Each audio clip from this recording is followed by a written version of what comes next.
लिखनी, दुकान पे जाके कहना मेरे पास इतनी हदीसें हैं, मुझे आज के दिन के लिए सब्जी दे दो। ये दौर इस्लाम ने देखा है। इतनी झूठी हदीसों में हमें कह रहे हो इसमें से अली दिखाओ।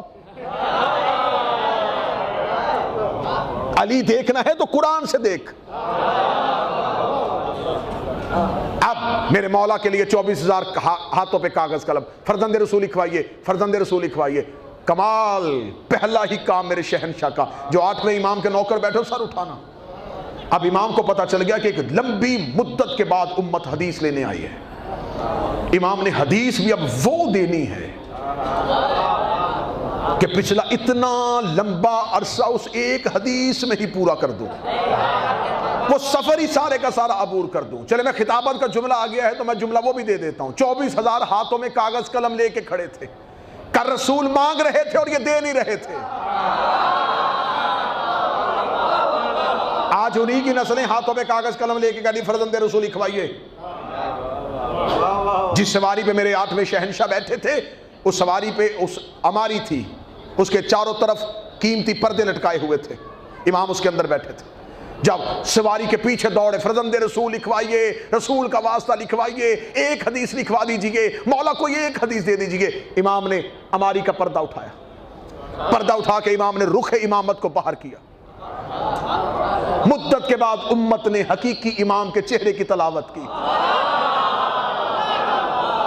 ज़ियारत के लिए तरसी हुई नजरें और इमाम का कलाम सुनने के लिए तड़पते हुए कलम ने इमाम को देखा।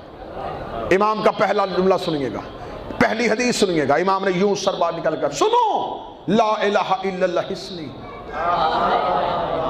ला इलाहा एक किला है,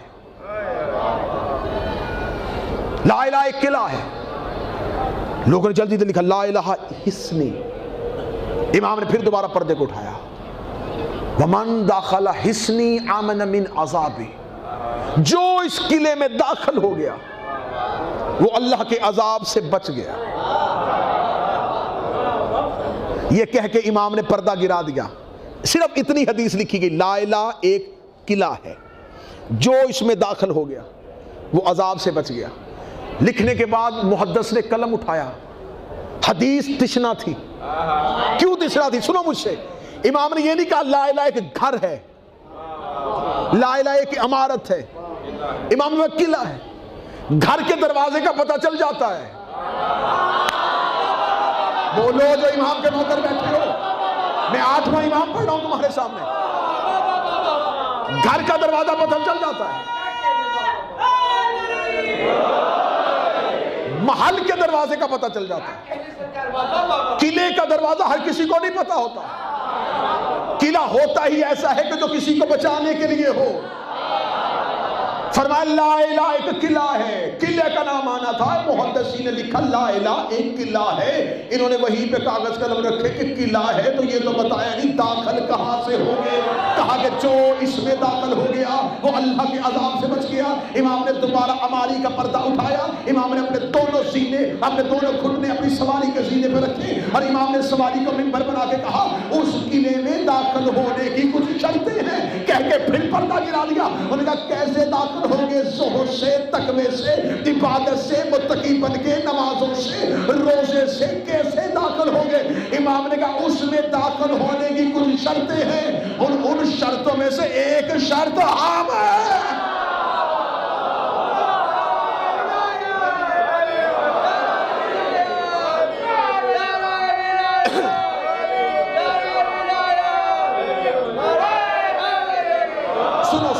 नारे नारे बेशक कम लगाना, लेकिन जल्दी जल्दी गुफ्तगू सुनो। इमाम ने फरमाया इस किले में दाखिल होने को शर्त है और इसमें एक शर्त था।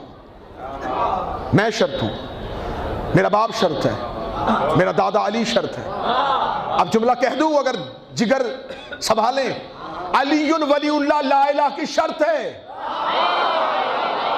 नहीं नहीं नहीं नहीं नहीं, उस मेयार पे आओ जहां लेके जाना चाहता हूं। अब मुझसे पूछो शर्त किसे कहते हैं? नमाज इबादत है, वज़ू शर्त है, रोजा इबादत है, दिल का साफ होना शर्त है, हज इबादत है, सफा और मरवा पे दौड़ना और काबे के चक्कर लगाना हज करना करना ये शर्त है। अगर कोई बंदा कहे नमाज पढ़ूंगा लेकिन शर्त पूरी नहीं करूंगा, रोजा रखूंगा लेकिन शर्त पूरी नहीं करूंगा, इबादत तब तक होती नहीं जब तक शर्त ना हो, जब तक वजू नहीं नमाज कैसी, जब